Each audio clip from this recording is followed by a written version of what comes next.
भगवत गीता अध्याय 10 श्लोक क्रमांक 38। मेरे पीछे आप माइक पे बोलिएगा। दंडो दमयतामस्मि दण्डो दम्यताम् अस्मि नीतिरस्मि जिगीषिताम् नीतिरस्मि जिगीषताम् मौनं चैवास्मि गुह्यानाम् मौनं चैवास्मि गुह्यानाम् ज्ञानं ज्ञानवतामहम्। ज्ञानं ज्ञानवतामहम्। दंडो दमन करने वालों में मैं दंड हूं, जो नीति रश्मि जिकीषिताम, जो जीतने की इच्छा रखते हैं उनमें मैं नीति हूं। जहां पे नीति होती है, जहां पे धर्म होता है, वहां विजय होती है। ऊपर से दीजिएगा। मौनम चैवास्मि गुह्यानाम, जो गुह्य वस्तु हैं उनमें मैं मौन हूं। और उसको क्यों, अभी तो मैं कल अर्थ बोल रहा हूं, उसकी व्याख्या टीका में किया जाएगा। बस बस बस हो, बस हो गया। ठीक, आगे, हाँ जी।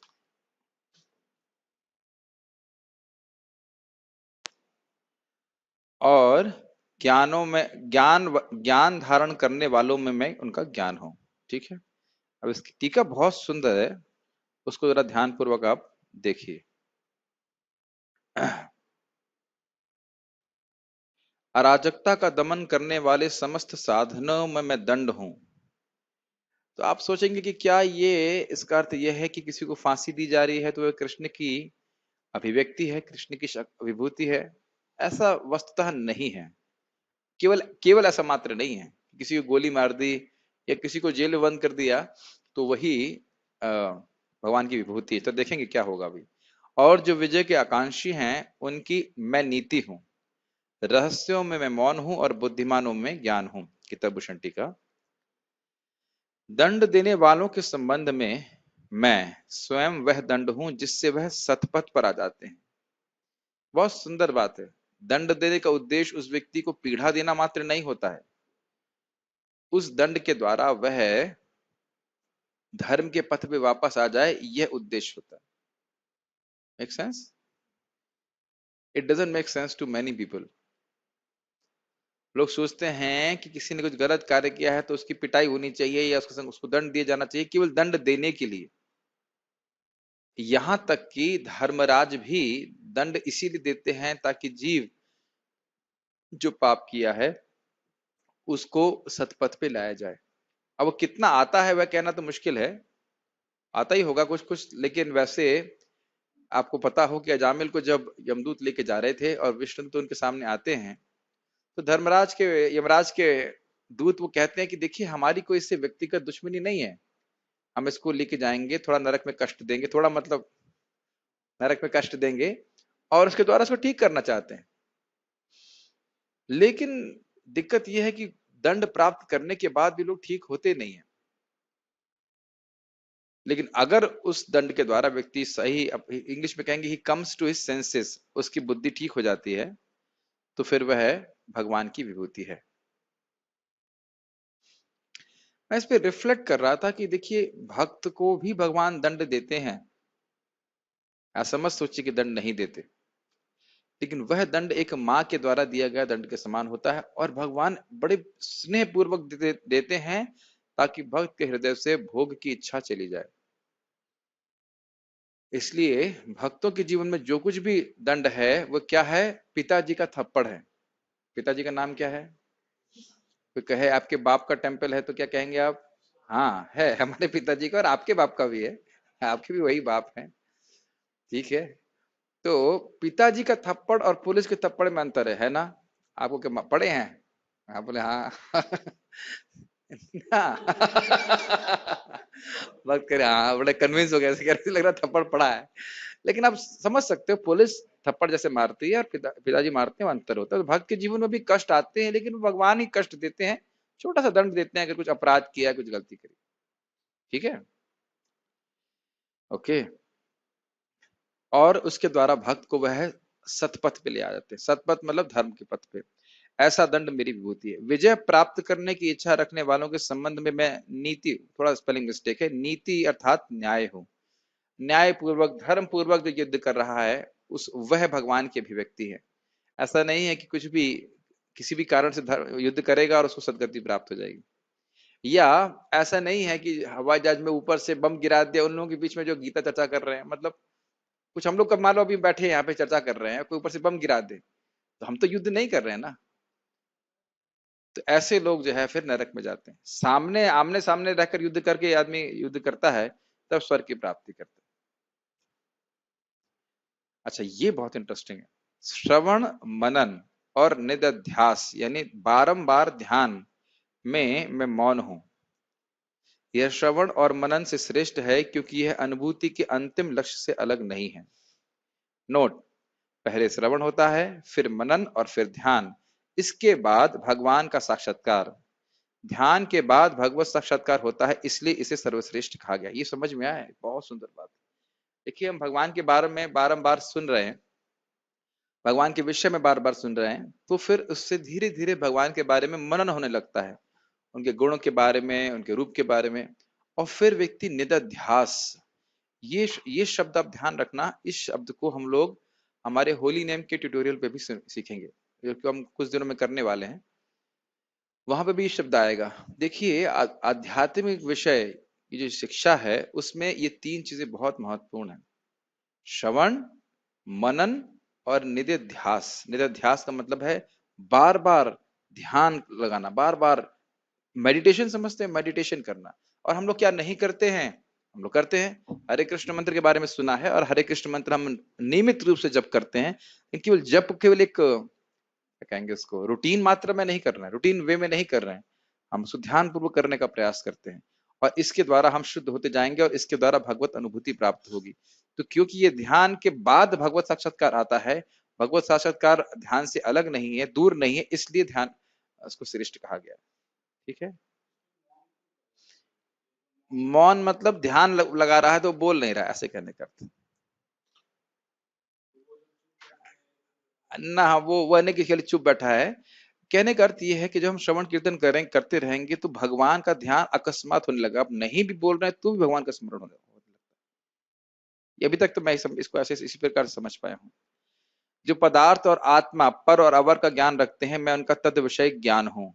तद विषय ज्ञान मतलब केवल केमिस्ट्री के ज्ञान वालों का ज्ञान नहीं हूं, वह भी भगवान से ही आ रहा है, लेकिन वह भगवान की विभूति नहीं है। क्या भगवान की विभूति है? जब जीव यहाँ पे या कोई ज्ञानी इस जगत में पदार्थ और जीव में भेद कर सके।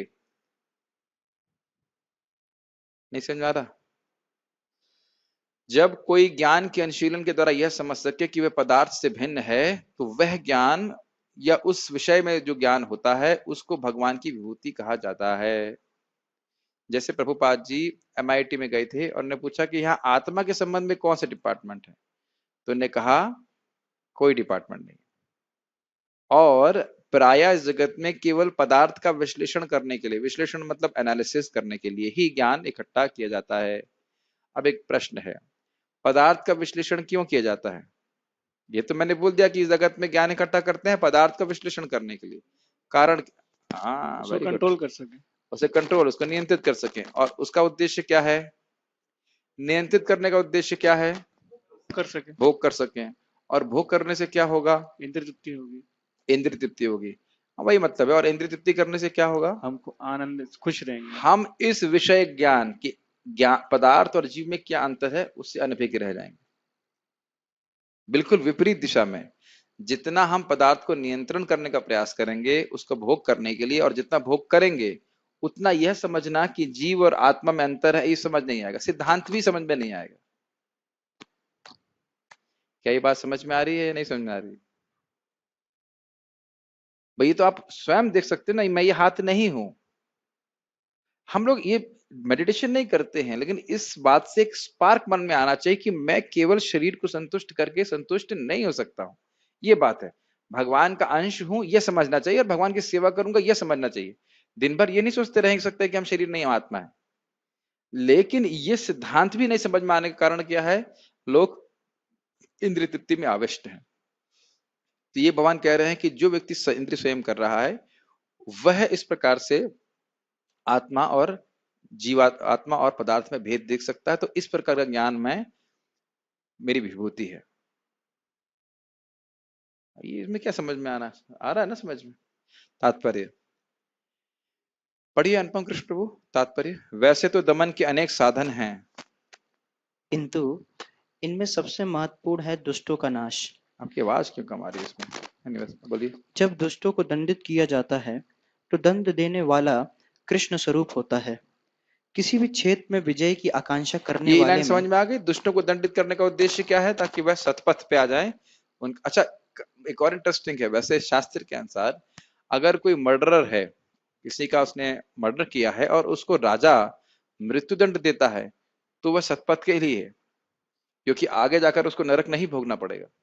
लेकिन अगर वह बच गया किसी तरह से और राजा के द्वारा दंडित नहीं हुआ, तो फिर उसको नरक में भी कष्ट भोगना पड़ेगा, तो उसके कल्याण के लिए ही है।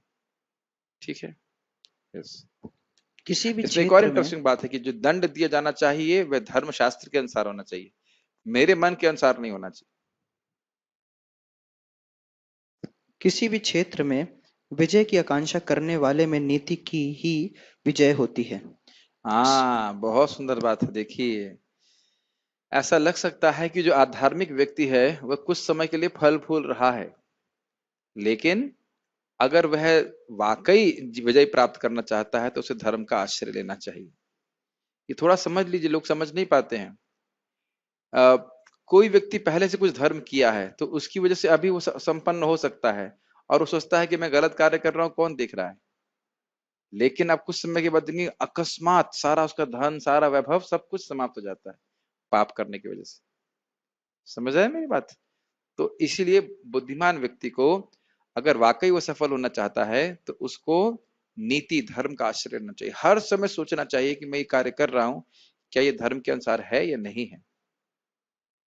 एक बात बहुत अच्छी आज सुबह के प्रवचन में बोली गई इसी धर्म के संबंध में और नीति के संबंध में भी, कि देखिए जीव ना तो स्त्री है ना पुरुष है, ठीक है ना, लेकिन फिर भी स्त्री धर्म और पुरुष धर्म बताए गए हैं।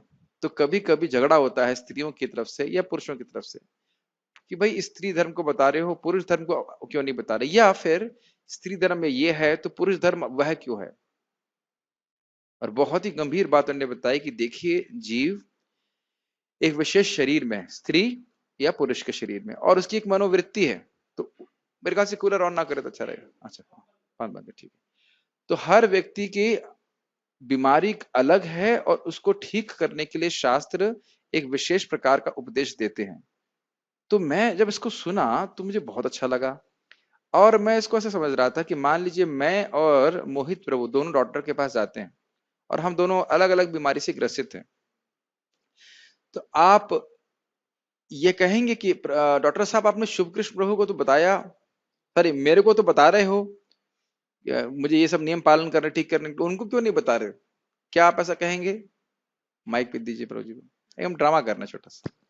मान लीजिए मोहित प्रभु और मेरे को दोनों को बीमारी है, मैं डॉक्टर के पास जाता हूँ, डॉक्टर कहता है शुभ कृष्ण प्रभु, सॉरी मोहित प्रभु, आपको ये करना है, ये करना है, ये करना है, ये पालन करना है, और मुझे कुछ और बताते हैं, तो आप क्या कहेंगे? ये क्या, आपने मुझे नियम ये बताए हैं, उनको कुछ और नियम बता रहे हो, ऐसा क्या है? मेरे नियम अधिक कठिन है, मैं नहीं करना चाहता। नहीं, ऐसा नहीं कहेंगे। ऐसा नहीं कहेंगे, हम प्रसन्न होंगे कि हाँ भाई हमारी बीमारी के लिए जो अनुचित है वह निषेध किया जा रहा है, और जो हमें करना है वह हमें सिखाया जा रहा है। समझ में आ रहा है कि नहीं आ रहा है?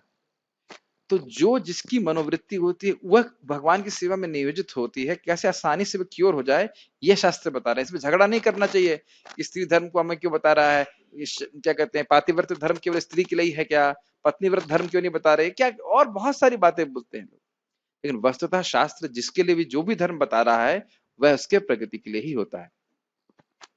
और हमें समझ में आना चाहिए कि हम भयंकर बीमारी से में फंसे हुए हैं, और ये शरीर ही एक अपने आप में बीमारी है।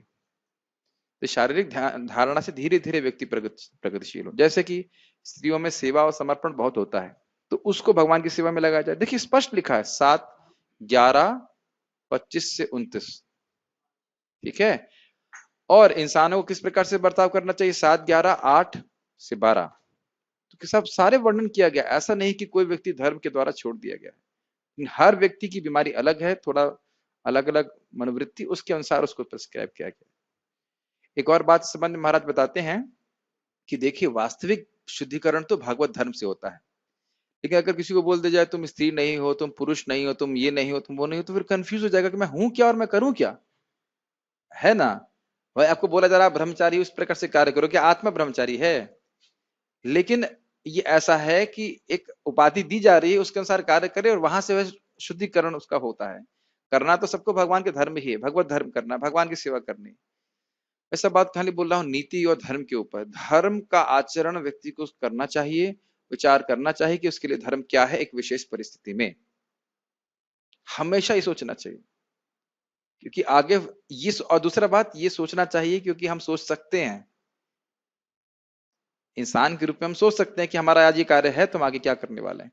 धर्म का बार बार आचरण करना चाहिए। हर क्षण परीक्षा होती है हमारी कि हम इस समय जो कर रहे हैं क्या वो धर्म के अनुसार है या नहीं। अब चैतन्य चरितामृत में बार बार इस बात को देखेंगे। ठीक है। सुनने, सोचने तथा ध्यान करने की गोपनीय क्रियाओं में मौन ही सबसे महत्वपूर्ण है, क्योंकि मौन रहने से जल्दी उन्नति मिलती है। आज भी हमने सुना था कि जो व्यक्ति प्रजल्प करता है वह नरक में जाता है। माता सीता ने भगवान श्री राम को बोला था। तो व्यर्थ की बातें करना, कि व्यर्थ की बातें प्रभुपाद स्पेशली बोलते हैं कि भोग की बात करना, भोगों की बातें करना और ये सब बातें करना कि जीव भगवान हो सकता है, ये सब मायावाद की बातें करना, ये सब जो है प्रजल्प में आता है, नहीं करना चाहिए। ज्ञानी व्यक्ति वह है जो पदार्थ तथा आत्मा में भगवान की परा तथा अपरा शक्तियों में भेद कर सके। ऐसा ज्ञान साक्षात कृष्ण है। तो स्पष्ट हो गया? ठीक है, मेरे पीछे बोली माइक पे।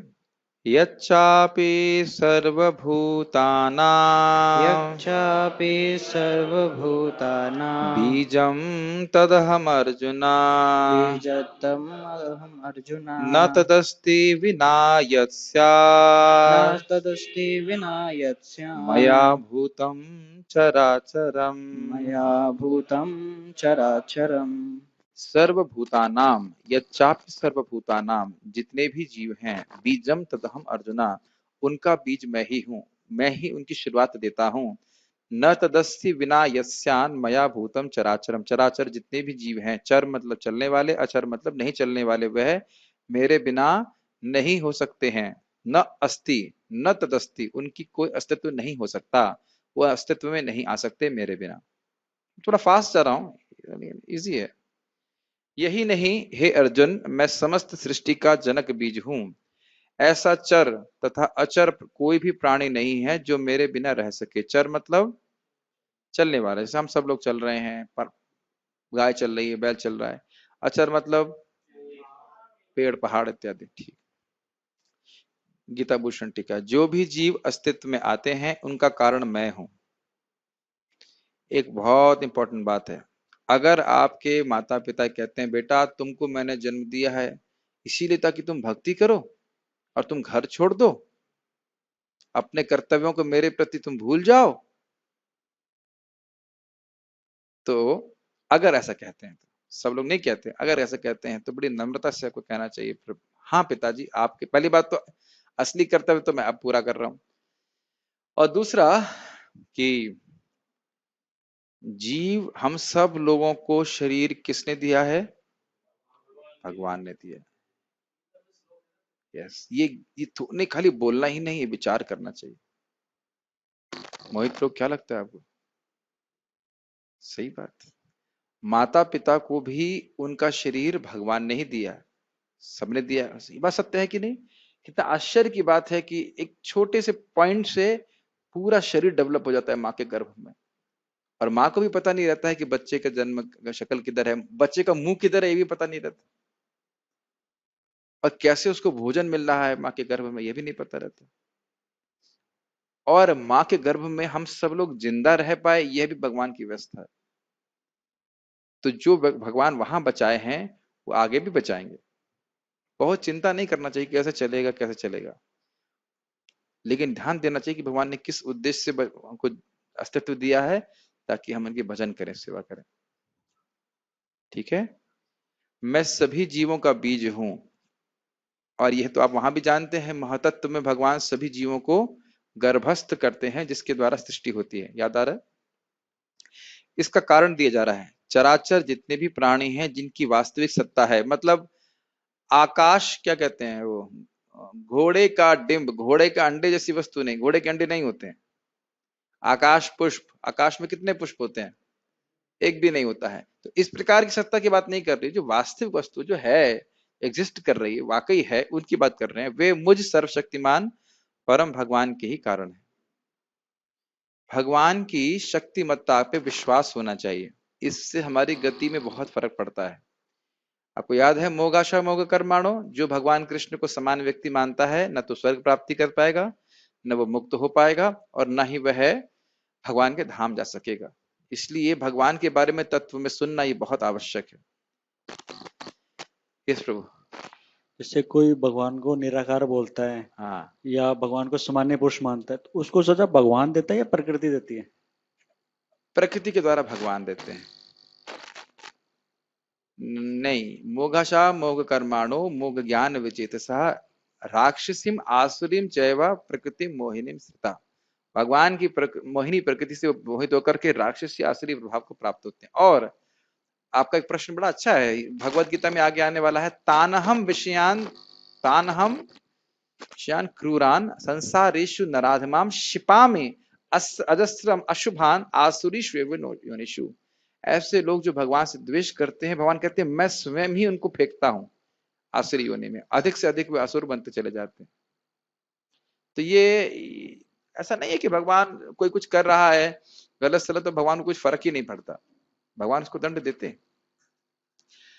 आत्म प्रभवम ईश्वरम न भजन्ति अवजानन्ति स्थानात् भ्रष्टात् पतन्त्यधः। अपने आत्म प्रभव, अपने स्रोत भगवान कृष्ण को जो नहीं जानता है, और नहीं जानता है एक बात है, और भजन नहीं करता है, तो कह रहे हैं ईश्वरम, मतलब वो दंड देते हैं। भगवान का भजन नहीं करते हैं तो उसका दंड मिलता है। क्या होता है, स्थानात् भ्रष्टात् पतन्त्यधः, अपने स्थान से भ्रष्ट होकर व्यक्ति नीचे गिर जाता है। समझ रहे हैं? जैसे यहाँ पे हम कहें कि हम जो व्यक्ति बिजनेस कर रहा है, मैं कर नहीं दूंगा, अरे ऐसे कैसे नहीं दोगे, नहीं दोगे तो तुम्हें दंड प्राप्त होगा, ये बात। तात्पर्य, प्रत्येक वस्तु का कारण, आप पढ़िए। प्रत्येक वस्तु का कारण होता है, और इस सृष्टि का कारण यह बीज कृष्ण है। और किस रूप में है, महाविष्णु के रूप में, जो उनके विस्तार हैं। यस। कृष्ण की शक्ति के बिना कुछ भी नहीं रह सकता, अतः उन्हें सर्वशक्तिमान कहा जाता है। उनकी शक्ति के बिना चर तथा अचर किसी भी जीव का अस्तित्व नहीं रह सकता। जो कुछ कृष्ण की शक्ति पर आधारित नहीं है वह माया है, अर्थात वह जो नहीं है। ये थोड़ा सा व्याख्या करूंगा, माया का अर्थ क्या है, जो नहीं है। तो क्या नहीं है, आप नहीं है मेरे सामने, क्यों भाई मोहित पर को पकड़ते हैं, पहले मोहित को अरे जा मोहित आप मेरे सामने नहीं है। अरे वो तो ब्रह्मज्ञानी हो गए हम, है लेकिन हम शरीर नहीं, लेकिन शरीर तो दिख रहा है ना, शरीर तो है ना, शरीर है कि नहीं, कि शरीर भी नहीं है। माया क्यों, बताइए पहले बताइए, शरीर है कि नहीं है। शरीर है, लेकिन आप भागवतम से बताए थे स्काई ब्लू है, लेकिन एक्चुअली में स्काई तो ब्लू नहीं है। नहीं वो अलग बात है, आप शरीर नहीं है वो एक अलग बात, लेकिन शरीर तो है ना, ये जगत तो है ना। हाँ है। ठीक है, आप कुणाल प्रभु हैं कि नहीं यहाँ पे, माइक पे बताइए। आप हैं। तो अब ये क्या कह रहे हैं कि माया अर्थात वह नहीं है, क्या अर्थ है ये माया का, माइक पे बताइए। माया का मतलब होता है जो कृष्ण संबंधित नहीं है। ओके, ये कह रहे हैं कृष्ण से संबंधित नहीं है। तो आप नहीं, मेरा अब ये अच्छा पॉइंट है, आप गलत नहीं बोल रहे हैं, मैं थोड़ा क्लैरिफाई कर रहा हूं। आपने कहा कि जो चीज कृष्ण से संबंधित नहीं है वह माया है। अब आप यह बताएं, यहाँ पे भगवान कह रहे हैं चराचर जितने भी प्राणी हैं वह मेरे से आए हैं, उनका बीज मैं हूं। तो यह बताइए कि कृष्ण से संबंधित क्या नहीं है। इन्हीं को माइक दीजिए, थोड़ा सा इसको विचार करेंगे, फिर आप उस पर और विचार किया जाएगा, है ना। माया क्या है थोड़ा समझ देना चाहिए, माया मोह बोलते हैं, लेकिन माया क्या है सोचना चाहिए। यस, मतलब हम उसको भगवान की सेवा में अगर नहीं नियोजित कर पा रहे हैं तो, अगर आप अपनी वाणी को या किसी चीज को भी हम भगवान की सेवा में नियोजित नहीं कर पा रहे हैं तो वो माया है।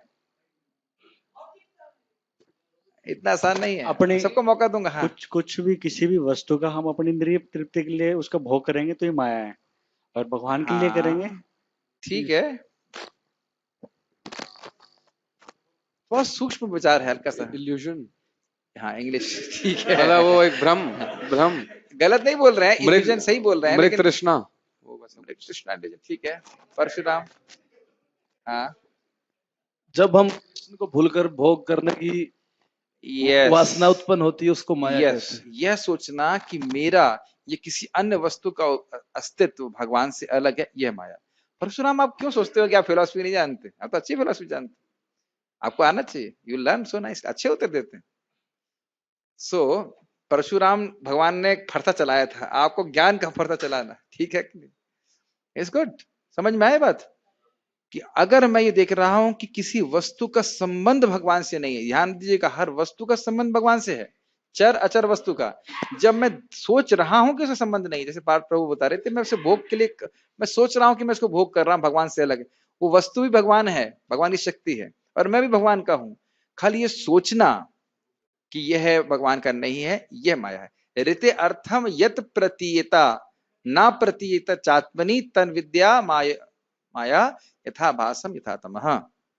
अगर किसी वस्तु का संबंध भगवान से नहीं दिख रहा है तो यह माया है। ये समझना बहुत जरूरी है, ठीक है? ओके, अगला श्लोक देखते हैं। आज हम देखते हैं, पूरा हो जाए तो अच्छा रहेगा। माइक दीजिए प्रभु जी को। नान्तोस्ति मम दिव्यानां, नान्तोऽस्ति मम दिव्यानाम् अस्मि है, अस्मि तो नहीं, अस्ति है। नान्तोस्ति मम दिव्यानां, नान्तोऽस्ति मम दिव्यानाम् विभूतीनां परन्तप, विभूतीनां परन्तपः एषा तु देशतः प्रोक्तो, एषा तु देशतः प्रोक्तो विभूतेर्विस्तरो मया, विभूतेर्विस्तरो मया। न अंतो अस्ति न अंतः अस्ति, अंत नहीं है। मम दिव्यानाम विभूतिनाम, मेरी विभूति, मेरी दिव्य विभूतियों का अंत नहीं है। हे परंतप, परंतप मतलब शत्रुओं को कष्ट देने वाले। एषः तु देशतः प्रोक्तो, मैंने कुछ क्या लिखा है, हाँ, एषः तु एषः तु उद्देश्यतः प्रोक्तो। उद्देश्यतः मतलब उदाहरण स्वरूप, मैंने कुछ उदाहरण दिए हैं कि ये सब मेरी विभूतियां हैं। प्रोक्तो मतलब उक्त मतलब कहना, प्रउक्त मतलब अच्छे से बोलना।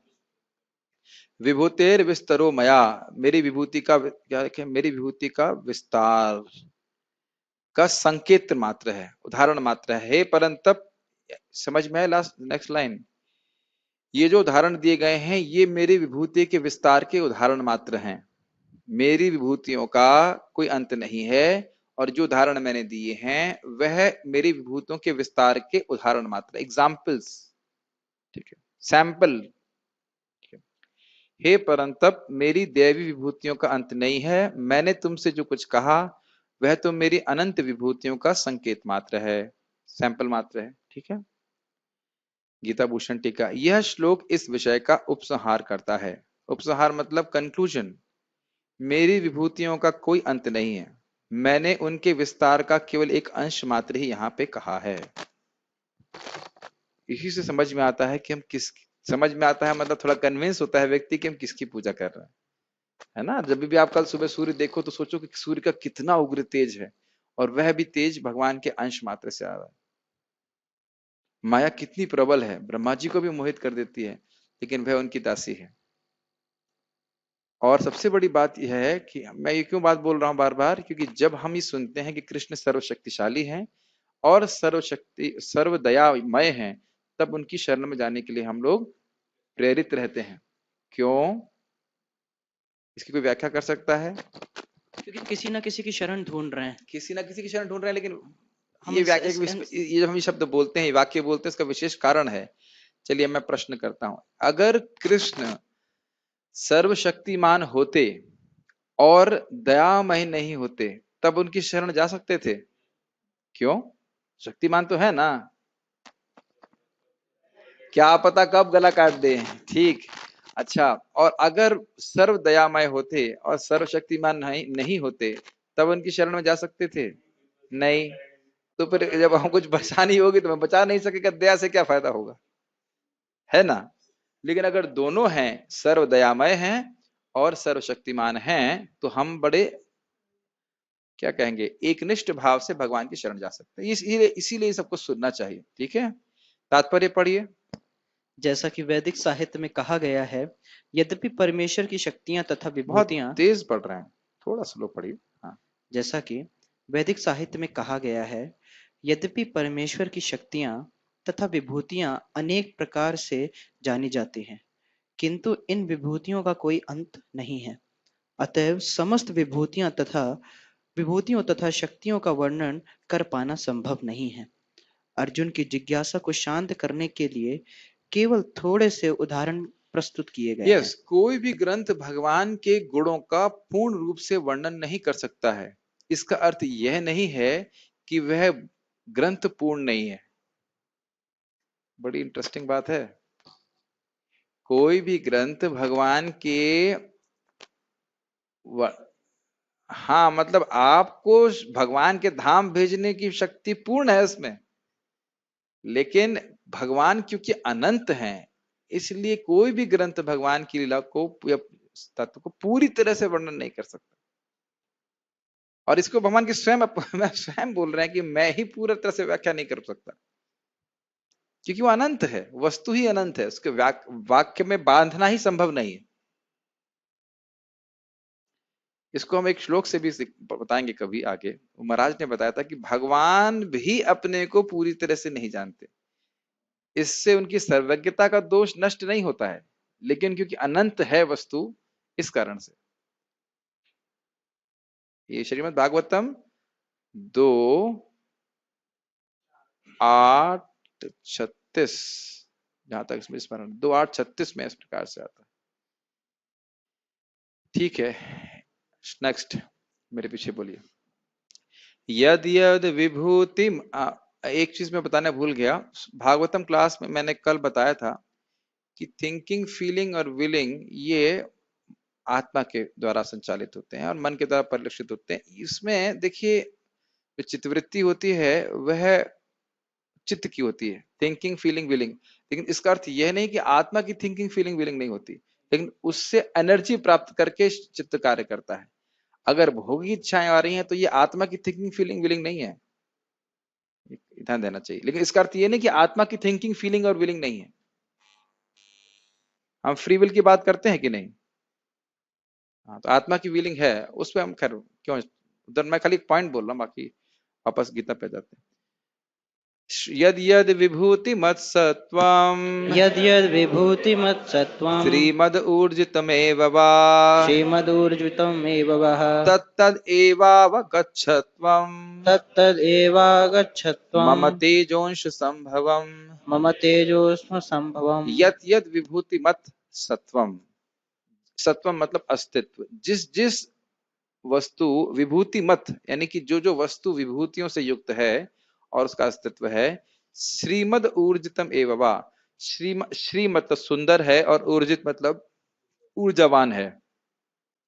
तत्तद एव आवगच्छ त्वम, तुम यह समझो कि मम तेजोंश संभवम, मेरे तेज के द्वारा ही, मेरे तेज के अंश के द्वारा ही उसमें ये संभव हुआ है। अगर किसी में श्री है, मतलब सुंदरता है, या ऊर्जा है, शक्ति है, तो ऐसी किसी भी प्रकार की विभूति जिससे युक्त जो अस्तित्व है वह मेरे द्वारा ही आ रहा है, ये समझना चाहिए। अब इसका क्या फायदा है? इस जगत में आपको विभूतियों से युक्त लोग दिखेंगे, और ध्यान दीजिएगा, हमारे पास अगर कोई भी शक्ति है कुछ कार्य करने की, उससे श्रेष्ठ या उससे हीन हमेशा कोई ना कोई व्यक्ति मिलेगा। You'll always find a person who's better than you and always find a person who's lower than you. ऐसा नहीं सोचिएगा कभी कि हमसे श्रेष्ठ कभी कोई व्यक्ति होगा नहीं। तो उनसे प्रति क्या बर्ताव होना चाहिए? यह कुछ हमसे श्रेष्ठ हैं या हम भी कुछ कर पा रहे हैं, तो उसका कारण क्या है? भगवान है। तो उनसे हमें द्वेष या ईर्ष्या नहीं करनी चाहिए। कहना बहुत आसान है लेकिन प्राय आ जाता है। तो जैसे हमारे यहाँ पे खाना बनाने की गुण सभी के अंदर नहीं है, यहाँ पे खाना खाने का गुण तो सभी में है, लेकिन बनाने का नहीं है। तो अगर कोई कहे कि ये प्रभु अच्छा खाना बनाते हैं, करना प्रभु, हाँ आपको, हाँ बहुत अच्छी बात है, अच्छा बनाते हैं, कोई दिक्कत नहीं, बनाते रहो, हम खाते रहेंगे, कोई दिक्कत नहीं है। लेकिन अगर कोई दूसरा व्यक्ति अच्छा खाना बनाता है और उसकी तारीफ होती है, तब हमारे हृदय में क्या होता है तो देखना। ये खाने की बात नहीं है, आप प्रवचन कर रहे हैं तो सामने वाला और अच्छा प्रवचन करता है, तो क्या वाकई हम हृदय में खुश होते हैं? अगर हम वाकई हृदय में खुश हो रहे हैं तो हम अधिक प्रगति कर रहे हैं, तब वाकई भगवान की कृपा है। ये बात समझ में आ रही है? ये बहुत सूक्ष्म बात है। किसी भी व्यक्ति के अंदर कोई भी शक्ति है, उसको देख ये समझना चाहिए कि उससे कोई द्वेष नहीं करे, और ये समझे कि ये तो भगवान कृष्ण से ही आ रहा है। तो इसके ये बहुत मतलब ये समझना चाहिए, सिद्धांत की तरह समझना चाहिए, भगवान के द्वारा आ रहा है, और स्वयं में भी कुछ कर पा रहे हो आप, जो पहले नहीं कर पाते थे, आप कर पा रहे हैं। तो समझना चाहिए कहां से आ रहा है, भगवान के द्वारा। मेरे पास कोई शक्ति नहीं है ऐसे कुछ करने की। ठीक है, ये बहुत इंपॉर्टेंट पॉइंट है। इसके द्वारा हम अहंकार से मुक्त हो सकते हैं। कभी मिथ्यांकार नहीं आ कि मैं कुछ कर सकता हूं। हमें हमें याद होना चाहिए कि कभी कभी हम ये भी भूल जाएंगे कि ब्रश करना है कि शेव करना है। भगवान इस प्रकार से भी हमको पंगु कर सकते हैं। यस, बोले थे आप? ये जो ये भौतिक वो है, मेरा एक विचार है। ब्रूसली जो एक नाम था, ब्रूसली जो एक वो हाँ। थे, उन्होंने कहा था कि जब आपके अंदर ज्यादा टैलेंट होता है तो लोग आपके दुश्मन हो जाते हैं, ईर्ष्या करने ये लग जाते हैं तो आपसे। स्वाभाविक है, देखिए ये तो स्वाभाविक है, लेकिन हमें दूसरों के प्रति दुश्मन नहीं करनी। हमको दूसरों का गुण देख करके उनसे द्वेष नहीं करना। ठीक है ना? और अगर हमारे हृदय में आता है तो उसे देखना चाहिए, अरे मेरे हृदय में द्वेष आ रहा है, तो वह द्वेष किसके प्रति है? भगवान के प्रति। ठीक है,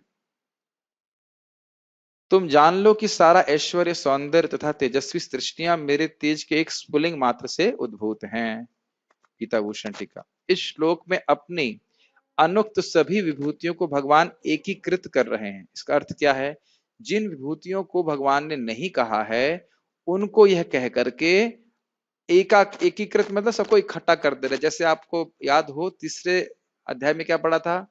एता एते चांसा कलापंसः, जिन अवतारों कहा जिनको नहीं कहा वह सब जो है इस शब्द से द्वारा कह दिए गए। ठीक है, उसी तरह के बोलने की जिन विभूतियों को कहा और जिनको नहीं कहा वह सब भगवान उसको इकट्ठा कर दें कि कहीं भी तुमको विभूति दिख रही है जिसका वर्णन गीता में नहीं हुआ है, उसको भी तुम भगवान का अंश ही समझो, तेज का अंश समझो, उसे द्वेष मत करो। ठीक है? यस। जिस किसी भी शक्तिमान वस्तु का भी अस्तित्व है, भी नहीं होना चाहिए, जिस किसी भी शक्तिमान वस्तु का अस्तित्व है जिसमें श्री या ऊर्जा हो, श्री मतलब सुंदरता, कांति, ऊर्जा मतलब शक्ति हो, तो यही समझना चाहिए कि वह वस्तु मेरे तेज के अंश से ही पूर्णता को प्राप्त होती है। पूर्णता को प्राप्त होती है मतलब उसमें जो अब सुंदरता आ रही है, ऊर्जा की शक्ति है, वह सब भगवान से आ रहा है। ठीक, स्पष्ट है। व्यक्ति को समझना चाहिए कि यह सभी वस्तुएं मुझसे अभिन्न हैं, क्योंकि यह मेरे अधीन है और मेरे द्वारा व्याप्त है। अधीन है मतलब भगवान के नियंत्रण में है, और व्याप्त है मतलब भगवान उनके अंदर प्रवेश किए हुए हैं, तभी वह तेजवान है। जैसे अब मैं कहूं कि ये ट्यूबलाइट पावर हाउस के द्वारा शक्ति प्राप्त कर रही है, तो आप मानेंगे? या सॉरी, पावर हाउस के द्वारा नियंत्रित है, मानेंगे आप? क्यों नहीं मानेंगे आप? मानना ही होगा। ट्यूबलाइट तो पावर हाउस के द्वारा नियंत्रित है। पावर हाउस अगर नहीं होगा, पावर हाउस अगर नहीं होगा, ये क्या हुआ? हम लोग हमेशा कुछ एग्जाम्पल गीता में बोलते हैं। उस दिन हम लोग वायु के बारे में बात कर रहे थे, तूफान होने लगा, तो बिजली के बारे में बात करें तो किरकिराहट होने लगी। खैर जो भी है, क्या बात कर रहे थे अभी हम? पावर हाउस की तरह नियंत्रित है, इसमें करंट कहां से आ रहा है? बिजली घर से आ रहा है। अब मैं ये कहूं कि ये बिजली घर इस ट्यूबलाइट में व्याप्त है, यह बिजली घर इस ट्यूबलाइट में व्याप्त है, यह सारी ट्यूबलाइट में व्याप्त है, मानेंगे? डायरेक्ट इनडायरेक्टली यस, अपनी शक्तियों के द्वारा पूरी तरह से व्याप्त है कि नहीं? मतलब बोलते भी हैं ग्रिड पूरी तरह फैला हुआ हर जगह। यस, उसी प्रकार से भगवान अपनी शक्तियों के द्वारा पूरे जगत में व्याप्त हैं और उनको नियंत्रण में रखें। ऐसा नहीं कि कोई भी व्यक्ति कुछ भी कैसे भी बोल देगा। प्रवचन करते करते अब मुझे अनुभव होने लगा है कि हर व्यक्ति भगवान के नियंत्रण में। कभी कभी अकस्मात कुछ गलत भी कोई बोल जाए तो ये स्मरण करना चाहिए कि वह उसके लिए पूरी तरह से इंडिपेंडेंट नहीं है। अब देखिए बहुत तेजी से मेरे मन में कुछ विचार आते जा रहे हैं और मैं सिर्फ बोलता जा रहा हूं और मुझे ये पता भी नहीं कि ये हो कैसे रहा है। कभी कभी कोई सोच सकता है कि हाँ भाई प्रवचन कर रहे हैं, ये कर रहे हैं, वो कर रहे हैं, लेकिन आप विचार कीजिए, मुझे नहीं पता चल रहा है कि बहुत तेजी से विचार आ रहे हैं और तुरंत ही वह वाणी के रूप में प्रकट हो रहा है। और जैसे वाणी के रूप में प्रकट हो रहा है तुरंत शायद उसको आप समझ भी रहे हैं, शायद, है ना? क्या बोला मैंने भी? है ना? है ना? है ना का अर्थ समझते हैं?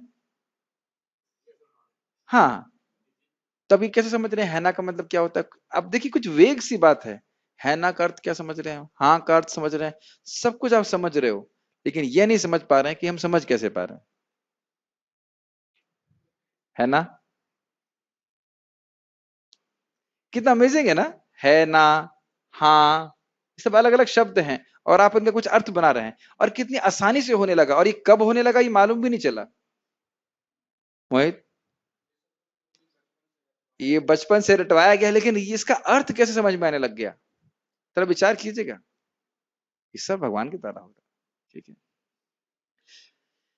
भगवान के वामन आदि रूप भी इनमें सम्मिलित हैं।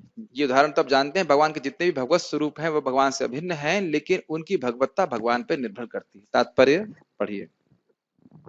किसी भी तेजस्वी या सुंदर सृष्टि को, चाहे वह अध्यात्म जगत में हो या इस जगत में, कृष्ण की विभूति का अंश रूप ही मानना चाहिए। हाँ, ये एक बहुत इंपॉर्टेंट बात है। हम भक्ति भी कर रहे हैं तो भगवत कृपा से कर रहे हैं, कभी भी ये नहीं होना चाहिए मैं इतना माला कर लेता हूं।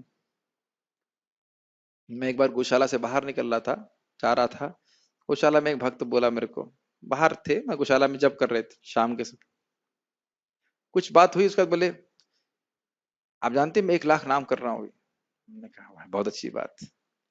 या फिर कल जैसे निर्जल एकादशी होगी, अगले दिन जब पारण का समय होगा तो जो लोग निर्जल करते हैं वो पूछेंगे जरूर आपको, स्पेशली मैनेजर को जरूर पूछते हैं, मुझे तो जरूर काफी लोग पूछते हैं, प्रभु जी जिन लोगों ने निर्जला किया है वह क्या पारण, किसे कैसे पारण करें? मतलब वो बताना चाहते हैं कि वो निर्जल हमने किया है। हाँ हाँ हाँ, जो जिन्होंने निर्जल किया है उनका प्रसादम कहाँ होगा?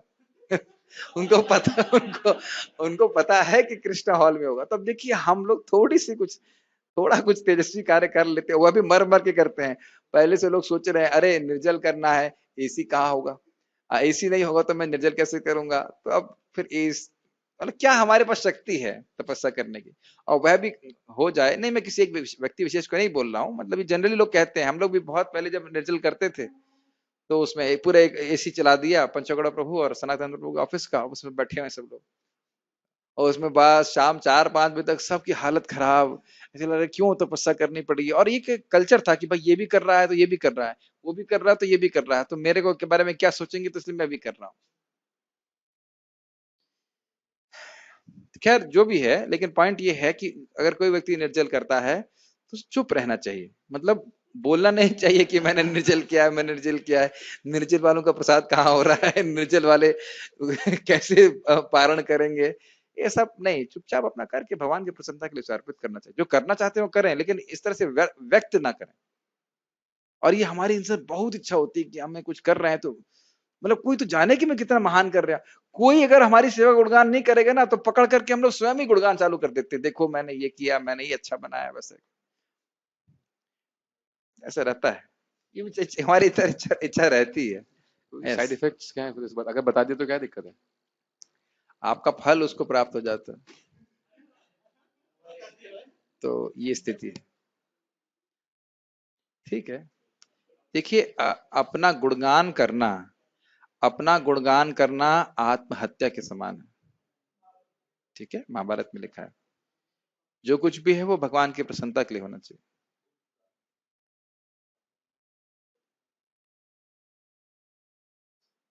एक उदाहरण मन में आ रहा लेकिन अब छोड़िए। इवन जो भगवान से हमारा संबंध है या कोई एक्सटेसी इत्यादि आती है, उसे सामने प्रकट नहीं करना चाहिए जीवों के, और इतनी शर्म महसूस करनी चाहिए जैसे कोई सत स्त्री है उसका कोई अंग अगर दिख जाए पब्लिक में तो तुरंत ढक लेगा, नहीं ऐसा। ये उदाहरण दिया जाता है। कभी भी दुनिया के सामने बोला नहीं मैं तो राधा हूँ।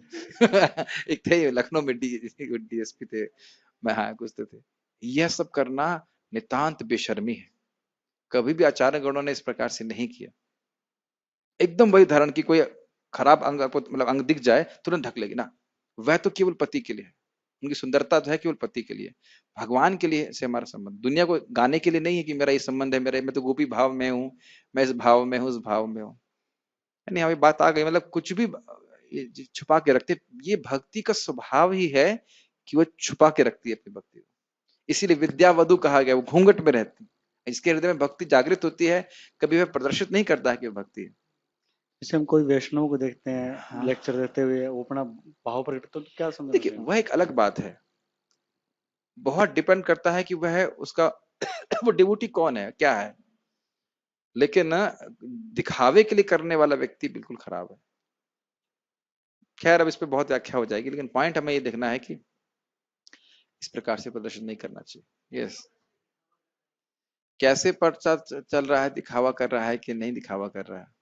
प्रभुपाद जी आप लोग बोल रहे पूछ रहे हैं तो मैं बोल दे रहा हूँ। दो उदाहरण है, एक हरिदास ठाकुर जी का उदाहरण है। हरिदास ठाकुर जी भागवत का कोई श्लोक सुनते हैं तो उनको अष्ट सात्विक विकार आ जाता है। तो उसको देख करके एक और ब्राह्मण था, कहा अरे इसको इतना सम्मान मिल रहा है तो मैं भी करता हूँ, तो उसने ड्रामा करना चालू किया। तो सपेरा, एक सपेरा था जो कुछ ऐसे कुछ गा रहा था कृष्ण का गुण, जिसकी वजह से हरिदास ठाकुर जी को विकार आया। तो वो समझ गया कि नलायक है, दिया लाठी जोर से मारी उसको, उस ब्राह्मण को लगा ऐसे आई आई करके चिल्लाने लग गया। तो कह रहे उसने ये विकार प्रस्तुत किए, तुम उसका सम्मान कर रहे हो और तुम मुझे लाठी मार रहे हो। कह रहे तो कि तुम धोखेबाज हो। तो जो ज्ञानी व्यक्ति वो समझ सकते हैं, जैसे कि सार्वभौम भट्टाचार्य जी समझ गए थे महाप्रभु के शरीर में वाकई अष्ट सात्विक विकार आ रहे थे। हाँ, महा उद्दीप्त विकार था, जो ज्ञानी पुरुष वो जान सकते हैं। ऐसे यहाँ पे भी वृंदावन में भी एक व्यक्ति लौट रहा था मंदिर में, प्रपात के जाके उसको पिटाई करो, अगर डंडा मारने से भी उसका विकार नहीं नष्ट होता है तो वो जेन्युइन है। लेकिन वो गुस्सा हो गया, है तुम मुझे मारते हो, तो इस प्रकार से वह धोखा दे रहा था। प्राय लोग इस प्रकार से धोखेबाजी करते हैं। देखिए मंदिर में देखा है आपने आप जानते हैं, कुछ लोग कथक करते हैं, कुछ करते हैं, तो इस प्रकार से तो बहुत सारी चीजें कार्य करते हैं। अरे पॉइंट ये है कि अपने जगत में अपनी ख्याति को प्रस्तुत करने का विचार नहीं होना चाहिए। हाँ, यही बात हम सीख रहे हैं, ठीक है। किसी भी अलौकिक तेज युक्त वस्तु को कृष्ण की विभूति समझना चाहिए, है ना। और अपने तेज में कुछ है, हमको तेज अगर मिला भी है तो भगवत कृपा से, गुरु की कृपा से मिला, ये हमेशा स्मरण करना चाहिए। एक बात गौरांग प्रभु बहुत सुंदर उदाहरण देते हैं, कहते हैं कि कभी किसी गाड़ी का इंजन चेंज कर देते हैं। पहले वो पेट्रोल में चल रही होती थी, अब वह डीजल से चलती है। तो पहले हम कुछ अच्छा कार्य कर पाते थे तो अपने कर्मानुसार था, अब जो कुछ कर पा रहे हैं वह गुरु की कृपा की वजह से है, भगवान की कृपा की वजह से, प्रभुपाद की कृपा की वजह से। ये याद रखना चाहिए। और बहुत अमेजिंग बात यह है कि वह क्या करवा सकते हैं आप कुछ कल्पना नहीं कर सकते। आज कोई तो मुझे एनीवेज कोई तो मुझे बोल रहा था कुछ, ठीक है। लेकिन हमारी इच्छा होनी चाहिए कि हम भगवान को, गुरु को, वैष्णव को प्रसन्न कर सकें, तो फिर भगवान हमको एम्पावर कर सकते हैं। लास्ट श्लोक आज भगवत गीता का, इसको हम लोग करके दशम अध्याय को पूर्ण करने का प्रयास करेंगे। मेरे पीछे बोलिए, अथवा बहुनैतेना, अथवा बहुनैतेन किम ज्ञातेन तवार्जुना, किं ज्ञातेन तवार्जुन विष्टभ्याहम इदं कृष्णम, विष्ठभ्याम्यहम् इदं कृष्णम् एकांशेन स्थितो जगत्, एकांशेन स्थितो जगत्। अथवा बहुनैतेन एतेन, इतने सारे, किम ज्ञातेन तवार्जुना, बहुत बोलने की क्या आवश्यकता है, इतना ज्ञान की क्या आवश्यकता है अर्जुन। ये समझ लो कि विष्टभ्याहम इदं कृष्णम, कृतस्नम मतलब पूरा जगत, विष्टभ्याहम, विष्टभ मतलब मैं व्याप्त हूं, धारण किया हूं, एकांशेन स्थितो जगत, मैं एक अंश मात्र से इस पूरे जगत को धारण किया हुआ हूं। किंतु हे अर्जुन, इस सारे विशद ज्ञान की आवश्यकता क्या है, मैं तो अपने एक अंश मात्र से संपूर्ण ब्रह्मांड में व्याप्त होकर इसको धारण करता हूं। गीता भूषण टीका। अपनी विभूतियों को अवयव रूप में वर्णित करके, अवयव रूप में वर्णित करने का मतलब है एक एक करके बताना, अलग अलग करके। भगवान अब समस्त रूप में उनका वर्णन कर रहे हैं, एक साथ वर्णन कर रहे हैं। एक एक करके इन विभूतियों को जानने की तुमको क्या आवश्यकता है? हे अर्जुन, चिद अचिदात्मक, चिद अचिदात्मक मतलब, चिद मतलब आत्मा, अचिद मतलब पदार्थ, और आत्मक मतलब इन दोनों से मिला हुआ ये जगत। इस जगत में दो ही तो वस्तुएं हैं, एक जीव है और एक जड़ वस्तु है। भगवान मतलब भगवान तो खैर इसके नियामक है, लेकिन दो वस्तुओं से बना हुआ है। ऐसा ये जगत है जिसमें हर विरिंची प्रमुख, हर मतलब हर हर महादेव शिव जी, और विरिंची मतलब ब्रह्मा जी, तो ये प्रमुख हैं। जितने भी जगत इस प्रकार से हैं उनमें मैं एक ही, मैं अकेला ही प्रकृति आदि के अंतर्यामी पुरुष के रूप में अपने एक अंश से व्याप्त हूं। प्रकृति आदि के अंतर्यामी मतलब महाविष्णु जो प्रकृति के अंतर्यामी है, गर्भोदकशाई विष्णु जो समष्टि जीव सारे जीवों के एक साथ समूह में अंतर्यामी है, ब्रह्मांड के अंतर्यामी है, और शिरोदकशाई विष्णु पार्थरू वो कौन से अंतर्यामी है? क्या बोला था मैं? आप कहां पहुंच गए थे? गांव गांव में पहुंच गए थे, कृष्ण को देख रहे, गौर रहता है, तब ठीक है। तो शिरोदकशाई विष्णु कहाँ के अंतर्यामी है? हर एक जीव के, व्यष्टि जीव के अंतर्यामी, उस रूप से व्याप्त हूं, क्योंकि मैं अपनी सृजन शक्ति से उनका सृजन करता हूं, पूरे जगत का। धारकत्व से उनमें उनमें पालन, उनमें व्याप्त हूं, मतलब उनको धारण किया हुआ हूं। जैसे मणियों को धागा धारण किया रहता है, यस, सूत्र। और पालकत्व से उनका पालन, अर्थात उनकी स्थिति को बना के रखता हूं, मतलब पालन करने की शक्ति से मैं उनका पालन कर रहा हूं। भाई प्रसाद खा ली थे ना आप लोग, अब हजम कौन कर रहा है? भगवान कर रहे हैं वैश्वानर के रूप में, ठीक है? ठीक है। नो, 3 अंतर्यामी हैं, प्रकृति, समष्टि और व्यष्टि जीवों के अंतर्यामी, ये मैंने भी बता दिया आप लोगों को। आज क्या पार्थ प्रभु को दीजिए माइक। प्रकृति के अंतर्यामी कौन है प्रभु जी? अरे घबराओ मतलब जानते हो, शर्मा रहे। हाँ, महाविष्णु। महाविष्णु, वेरी गुड, सही है। समष्टि जीवों मतलब समस्त जीवों के एक समूह लिया जाए, उनके अंतर्यामी कौन है? गर्भोदकशाई विष्णु। Very good. और व्यष्टि जीवों के अंतर्यामी कौन है? शिरोदकशाई विष्णु। शिरोदकशाई विष्णु। गुड। यह समझना चाहिए कि सृष्टि आदि यह मेरी विभूतियां हैं, शक्ति है भगवान की। ये हम लोग पढ़ के निकल जाते हैं, लेकिन कभी सोचिए आज तक कोई समझ नहीं पाया सृष्टि कैसे हुई। थोड़ा मन में लेके आइए, ब्रह्मांड के कितने ग्रह हैं, कितने कितने स्थान हैं, अलग अलग स्थान है, अलग अलग विभूतियां हैं, और सब भगवान की इच्छा मात्र से हो रहा है। कितने शक्तिशाली भगवान। कभी सोचते हैं ऐसा? अब पृथ्वी में देख लीजिए कितनी विविधताएं हैं। केशव तुआ जगत विचित्र, दिमाग खराब हो जाएगा, सही में बेविल्डर हो जाएगा। कितना भगवान, एक एटम तक को हम समझ नहीं सके, तो ब्रह्मांड को समझने की तो बात ही क्या है। हम समझ ही नहीं सकते कि कोई व्यक्ति हंसता है तो क्यों हंसता है, व्यक्ति रोता है तो क्यों रोता है। अब समझो ना कि क्या अच्छा लगा, क्यों हंस रहा है, क्यों बोल रहा है, कैसे हंस रहा है, क्यों बोल रहा है, क्या खा रहा है, हम कुछ भी नहीं जानते इस जगत में। अरे भाई इसमें क्या हंसना है? ये भी विभूति है। क्योंकि मैं सब में व्याप्त हूं, इसलिए सभी ऐश्वर्यशाली वस्तुओं को मेरी विभूति ही मानना चाहिए, ठीक है? और इस कारण से उनके प्रति हमको द्वेष भाव नहीं करना चाहिए।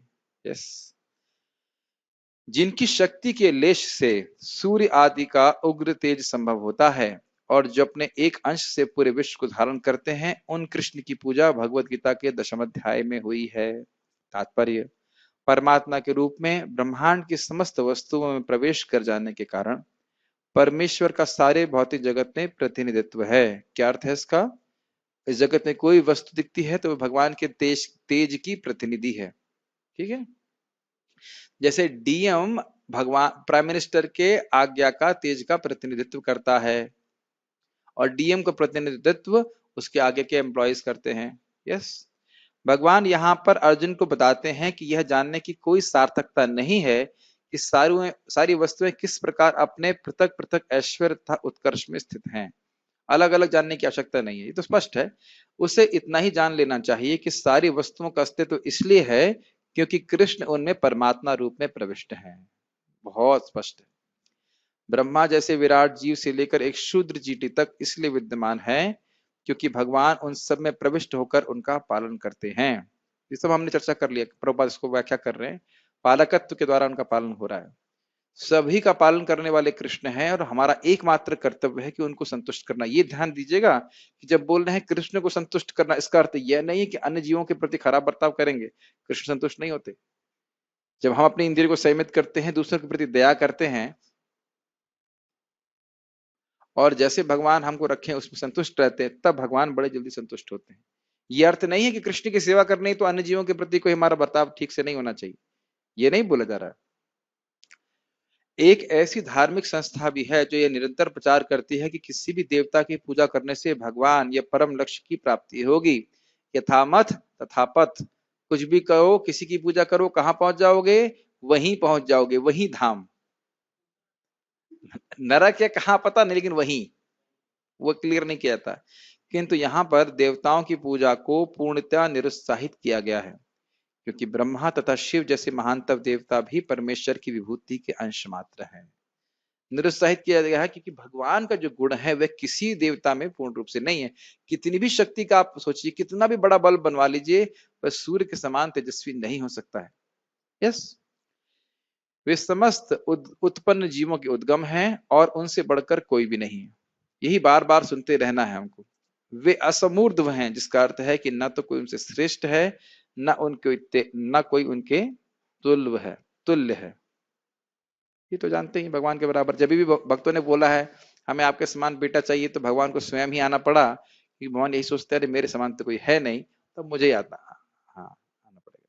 पद्म पुराण में कहा गया है कि जो लोग भगवान कृष्ण को देवताओं की कोटि में, चाहे वे ब्रह्मा या शिव ही क्यों न हो, मानते हैं, वह पाखंडी हो जाते हैं।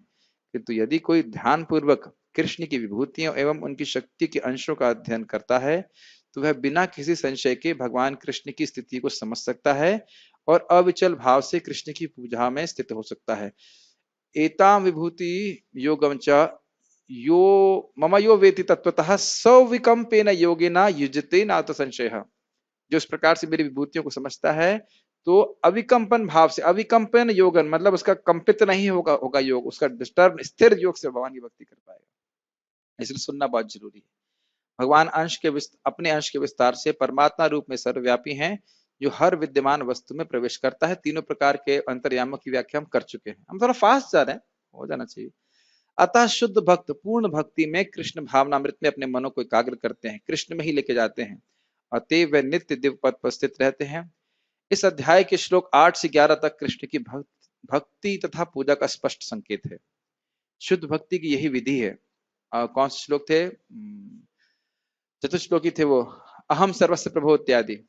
इस अध्याय में इसकी भली भांति व्याख्या की गई है कि मनुष्य भगवान की संगति में किस प्रकार चरम भक्ति सिद्धि प्राप्त कर सकता है। कृष्ण परंपरा के महान आचार्य श्री बलदेव विद्याभूषण इस अध्याय की टीका का समापन इस कथन से करते हैं, शक्तिलेशात सुरादयः भवन्ति उग्र तेजसः यदंशेन धृतं विश्वं स कृष्णो दशमर्चयेत्। प्रबल सूर्य भी कृष्ण की शक्ति से अपनी शक्ति प्राप्त करता है और सारे संसार का पालन कृष्ण के एक लघु अंश द्वारा होता है। अतः श्री कृष्ण पूजनीय हैं। इस प्रकार श्रीमद् भगवद गीता के 10वें अध्याय श्री भगवान का ऐश्वर्य का भक्ति वेदांत तात्पर्य पूर्ण हुआ। भगवान हमसे प्रसन्न हो। यहाँ पे हम रुकते हैं। श्रीमद् भगवद गीता की जय। श्रील प्रभुपाद की जय।